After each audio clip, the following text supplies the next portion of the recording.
लाडक्या बहिणींचा उद्रेक, सरकारला थेट सवाल, योजना की फसवणूक? लाडकी बहीण योजना नाव गोड आहे, पण वास्तव मात्र कडू आहे का? सरकार म्हणतं महिलांसाठी ऐतिहासिक योजना, पण रस्त्यावरच्या महिलांचा सवाल आहे, आमचं आयुष्य बदललं का? आजचा हा व्हिडिओ शेवटपर्यंत बघा, कारण इथे फक्त भाषण नाही, तर जमिनीवरची खरी कहाणी आहे. मुंबई, पुणे, नाशिकसारख्या शहरांपासून ते छोट्या गावांपर्यंत आम्ही महिलांना एकच प्रश्न विचारला, लाडकी बहीण योजनेचा फायदा मिळतोय का? उत्तर ऐकून तुम्हीही थक्क व्हाल.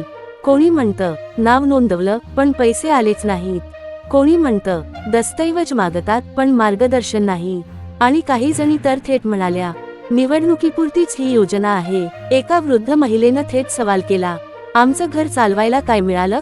भाजीचे भाव वाढले, गॅस महाग झाला, औषधांचे पैसे परवडत नाहीत, मग लाडकी बहीण म्हणून काय दिलं? हा आवाज एकट्या महिलेचा नाही, हा आवाज हजारो महिलांचा आहे. त्या म्हणतात, खुर्ची गरम करायला आम्हाला लाडकी बहीण म्हणतात.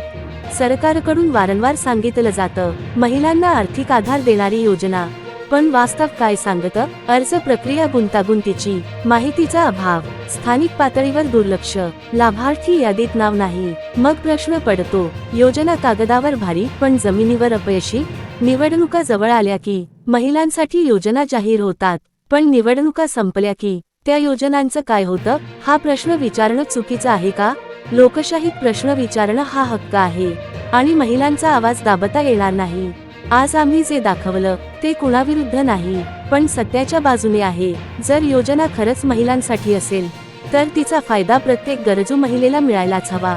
तुम्हाला काय वाटतं? कॉमेंट करा. ही योजना खरंच उपयोगी आहे का? हा व्हिडिओ शेअर करा, कारण हा आवाज पोहोचायला हवा.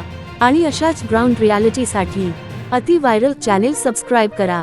लाडकी बहीण योजना ग्राउंड रियालिटी मराठी न्यूज. महिलांचा संताप, सरकारला थेट सवाल. हा व्हिडिओ शेवटपर्यंत नक्की बघा.